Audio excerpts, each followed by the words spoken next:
Welcome to TradeTheMBI.com. This is John's Reporters for the 2nd of January, and we're starting off the new year, well, in strong fashion. Geez, we're already up over 17 pre-market here. Still a couple hours before the open, and looking pretty good. Well, there's no change from any of this. We had some of the year-end shenanigans. If you got to move price a little bit as people roll over into different contracts and stuff. It's going to start getting interesting, though, in the next month, because that's when the politics of everything starts to have an impact, and where you're going to need to place your early bets, hedges against who might get a nomination, the probabilities of their winning. This is all the machinations that are going to be playing out, and whether you can get ahead. It's not necessarily a prima facie case for the market turmoil as much as it is. We'll see if there's any softening in some of the economic data. That would certainly cause it to have much more poignance, because if things are just continuing like they are, there won't be much of a change, but we'll just continue to have higher back and forth, pause, and keep moving along like that. Though from a daily standpoint, I think this did, because we had the add-in of the Iron Hawk, so we start off the new year. Even though this began previous year, it clocks in for the new year as the first profitable trade of the year. From a 50K standpoint, I don't know what this was with that sell signal there. From 30, we only dipped down to 17. It's not even 15. That should have stayed within that. I have to look and see what happened with that, because it should have stayed consistent with that, because nothing had changed really from this. All we had was a reset of the shakeout, and now a new build that literally is putting us right back at the highs. I mean, we're doing beautifully with exactly what we expect from that. So that was a little strange. I'll take a look and see what's going on there in the code part.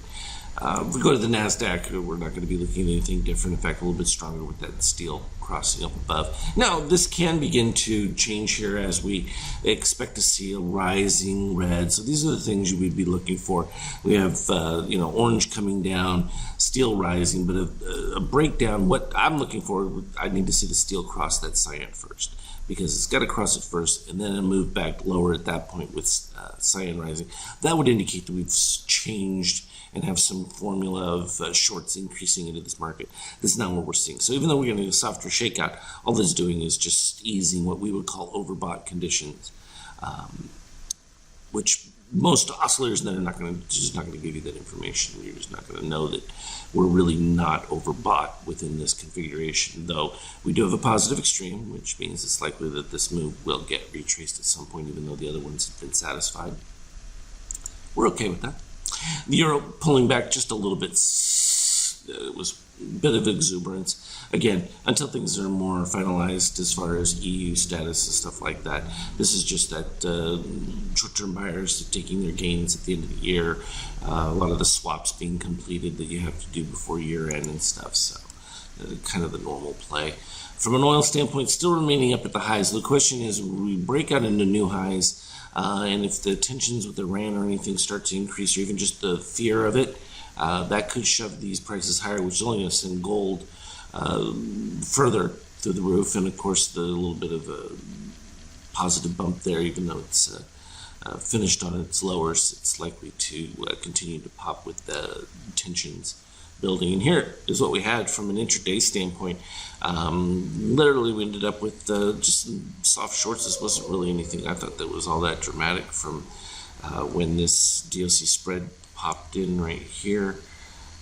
What value was this? Right around 24, and then we dipped down just to about 15, so it really wasn't that significant a move.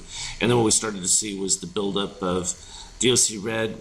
Literally, you could have taken it even when we had this move right here, except for the fact that it immediately spidered. It was still a strong build in that you had the red DOC taking out the previous pivot, but even waiting a little bit more for a steel reaction, because in this case you know that even if you get that, it's not going to last, simply because you didn't have a reset of steel, at least, or any attempt, or at least it breaking above the 13.5 would have at least been enough to give you a propelling comment. So by the time it happened with a higher range DOC, this is likable because at least you had the meeting there and then the move up. It gets tough when you don't get the full, complete dip below and cross above. It happens a couple other times just a little bit further up here, even more so right at this point where you have everything going the right way. And that's right about the 50% mark. And at that point, you'd already had positive shakeout of rising gold. So the expectation was already to the 100% minimum, and then boom, we've just continued from there. So, and we're right back to the previous levels. We've created a whole new series though. We'll be adding those in as well from an algo standpoint. We got positive extremes coming all the way back to these levels. Put those in, haven't done that yet. So it started out as early as right here, and then we had a brief pause, and they resumed right about the same spot. So just a little bit higher, right in this range here. I'm thinking somewhere in the 2750 range. Puts it reasonable, and that gives us reasonable retrace values, at least for what's taking place right now. I mean, you can see there's just a whole list of them happening. And that's just the New Year exuberance, coupled with the fact that we're just about going to have new money pop in. So we want to be ready for that one. I do want to point out, you can still see my tick counter going on here. The easy way to do that is on the fib level retrace. You just right click it, go format, go to your inputs, and where it says tick on, you change it from a 0 to a 1, because if it's at 0, it doesn't show up.